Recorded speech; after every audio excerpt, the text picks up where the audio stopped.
Hey, what's up everyone? Welcome to another video. This is a special video or a special podcast episode. I have my first American student collaboration. Her name is Emma. She is studying mechanical engineering at Michigan State University. Also, she had an internship at Tesla, and that's exactly what we talk about in this video. Her strategies on getting into Tesla, what was the interview process, and what is the day-to-day life look like working in Tesla. I will leave the timestamps right here. If you want to skip to any part of the video, you're more than welcome to skip it. Emma, if you're watching this video, thank you so much for your time and sharing your journey and experience with me and my audience. It means a lot, and I know my audience is going to learn a lot from your experience. Last but not least, thank you so much for all the love, support, and comments. Every single comment means a lot to me, so please keep commenting, subscribe if you haven't already, and now I'll let you enjoy the conversation. Let's start with a quick intro, where are you right now? What do you do, and where are you from? What do you study? Yeah, so right now I actually moved back into my East Lansing apartment at Michigan State University, MSU. I'm like hopping back and forth. The month of August, I don't have an internship, so I'm really just free to do whatever I want. I'm traveling a little bit, still trying to be cautious with the pandemic and everything. But yeah, I'm just a free bird right now. Yes. All right. I'm gonna, dive into your internship. I know you had an internship at Tesla, and right now you probably had another internship. You have multiple internships actually. When I was looking at it, so what's your strategy, and how did you end up getting one into Tesla? Yeah. So Tesla, I have like a little bit of a funny story.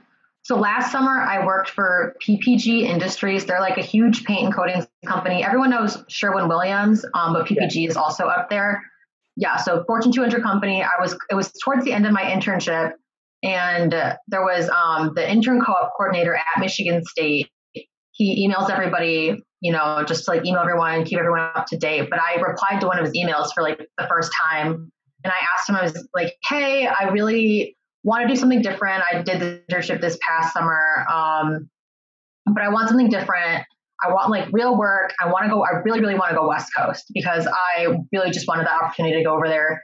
And I'd never been West Coast, so it sounded cool. And then he emails me back. Well, I gave him a list. I was like, I'm looking at like GM or Ford or L'Oreal or just like a bunch of places that I didn't really know like how to do any of that.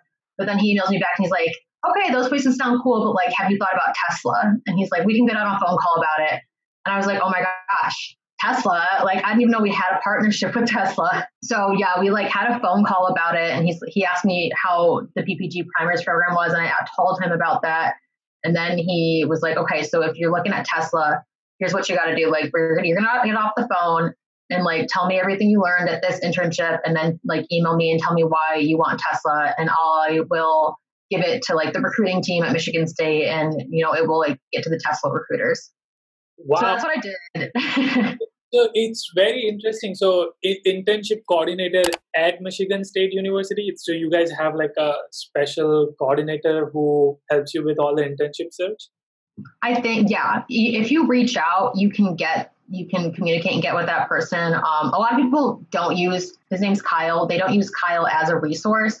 I had never really used Kyle as a resource before, but like once I did email him, and we got on that phone call, I realized like Kyle knows everything. He knew about like all the internships I was interested in. He really just knew everything, and he knew like the process to get there. But of course, it comes down to like you and the recruiter and the manager. Right. Yeah. So for following your steps, so I'm assuming you email all the things you learned at PPG, and then he probably forwarded all the recruiting team at Tesla. So did you have to apply officially, or that's how they reached out, recruiting team at Tesla reached out to you saying that, hey, we want to interview you? Yeah. So Kyle forwarded that email, and then they replied back. They're like, oh, we haven't started the search for the spring semester because I was communicating with them at the end of like August, beginning of September, and I wanted to start working in January. So they said we hadn't started looking yet for the spring co-ops, but like they'll be rolling around in another few weeks. So just apply and then, give us those numbers. So that's what I did. I applied and gave them those numbers. I probably gave them like 4 different applications, but I think I applied for 6 or 7. I kind of was just like going for it.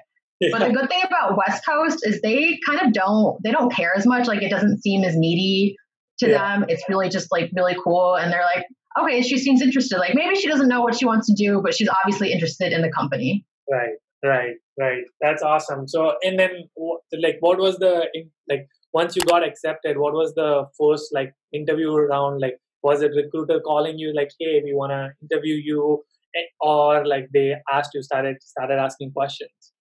Yeah. So the main manufacturing like university recruiter, I think he emailed me.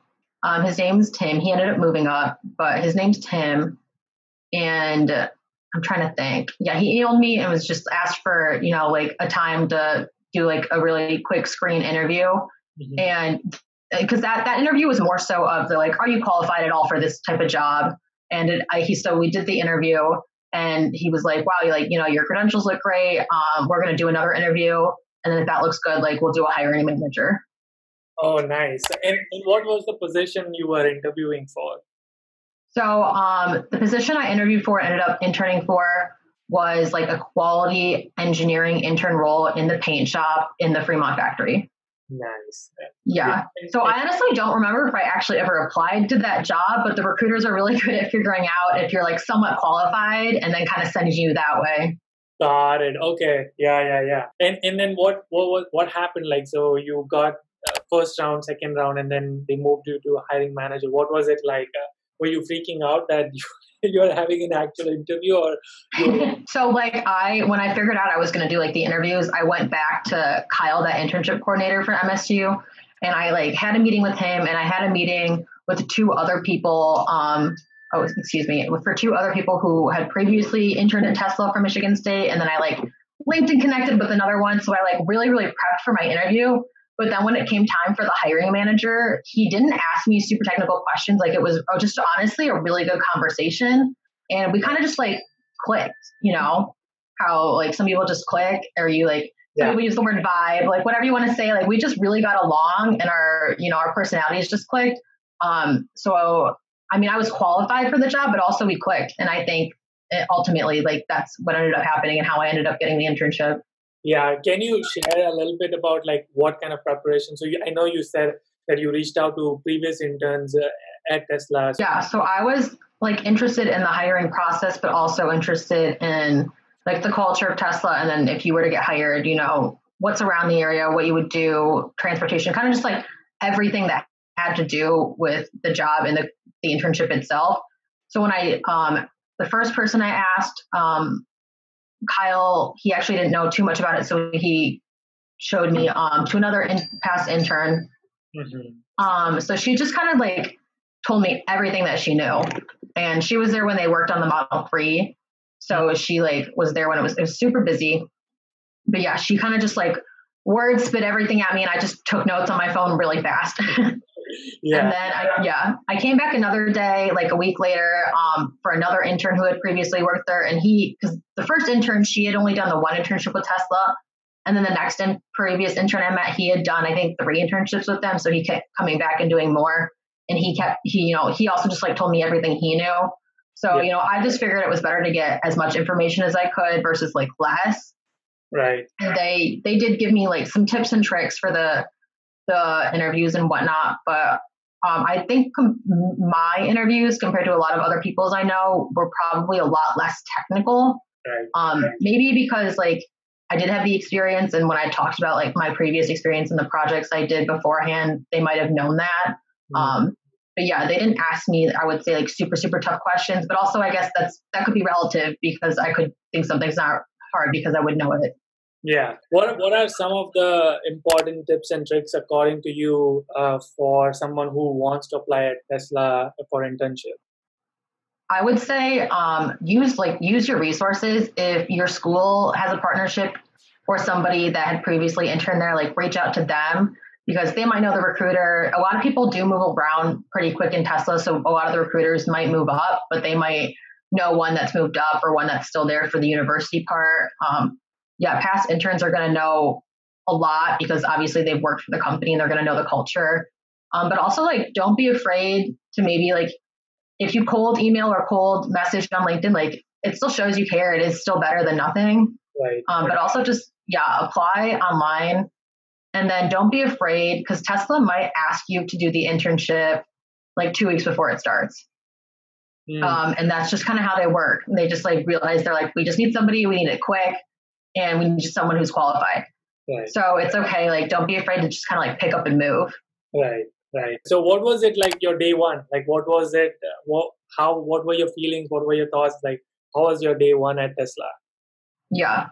So the first day, everyone goes through a training, and depending on like what your role is, you might go through a day and a half, 2 days of the training.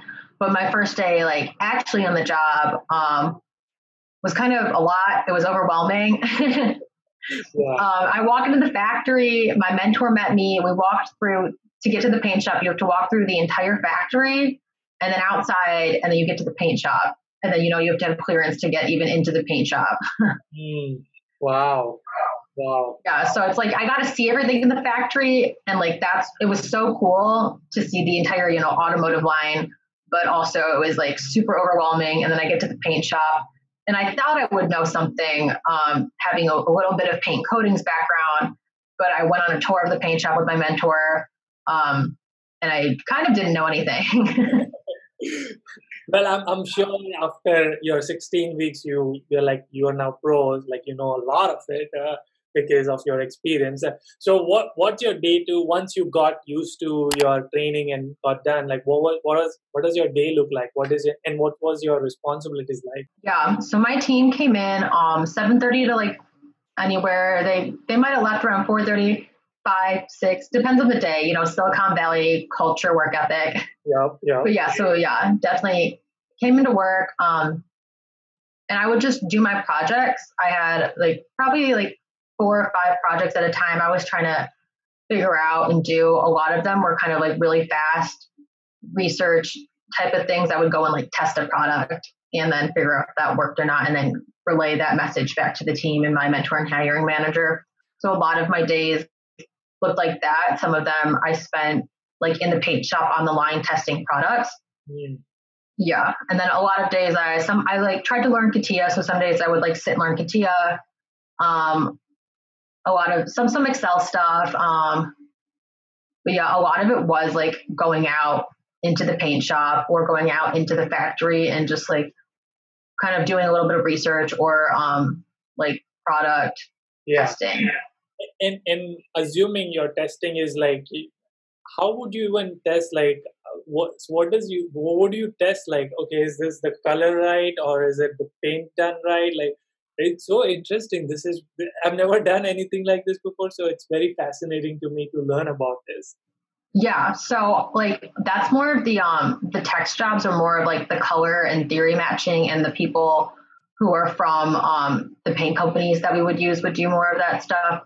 I would just do a lot of more of like experimental stuff for the process and the quality of the paint, like line, the paint shop as a whole, if that makes more sense. Yeah. Wow. What is the culture of Tesla? Like, what would, if you have to define culture of Tesla, what would you say? I would say it's a giant successful startup.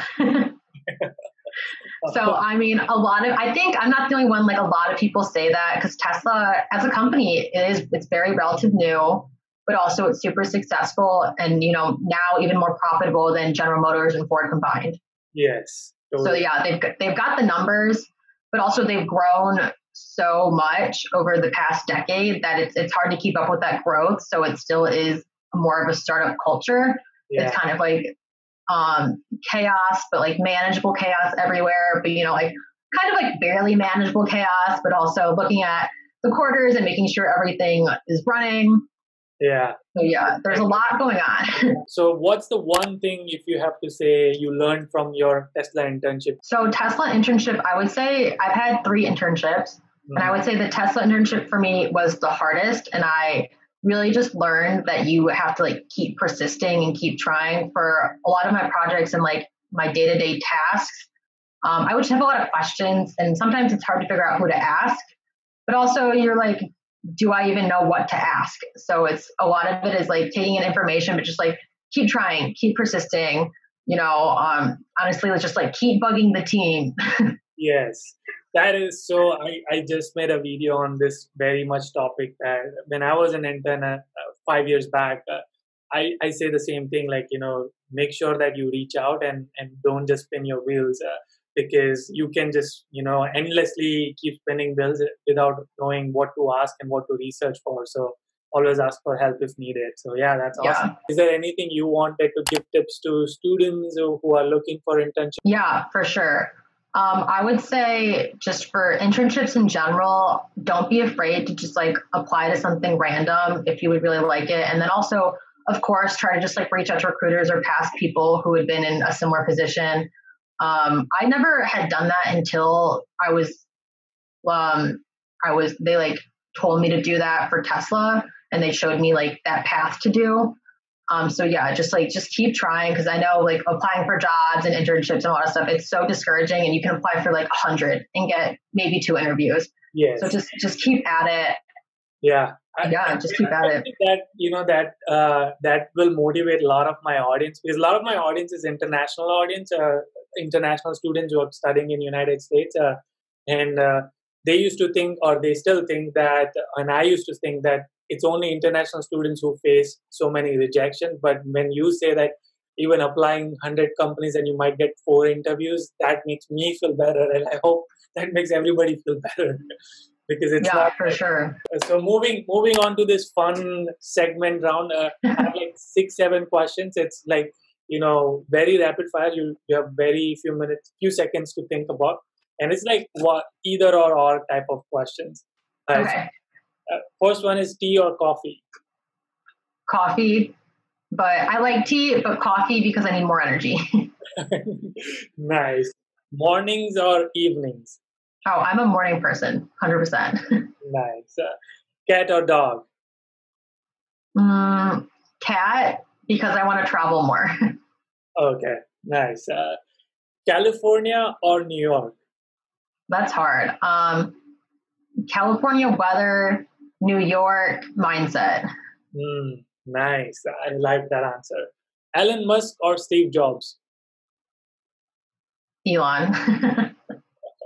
Work from home or work in office? In the office. I'm not as productive at home. Would you rather spend your weekend doing nothing, or go out and hang out with your friends and do something fun with them? Hang out and go out with my friends. I'm a very busy, like to stay busy person. Yeah. That's awesome. Again, thank you so much for doing this. I hope you enjoyed it, and I'm sure this is going to add a lot of value to my audience. So thank you for your time and doing this for all of us. Yeah, for sure. I really hope, this just reaches some of those people across the globe that you're mentioning.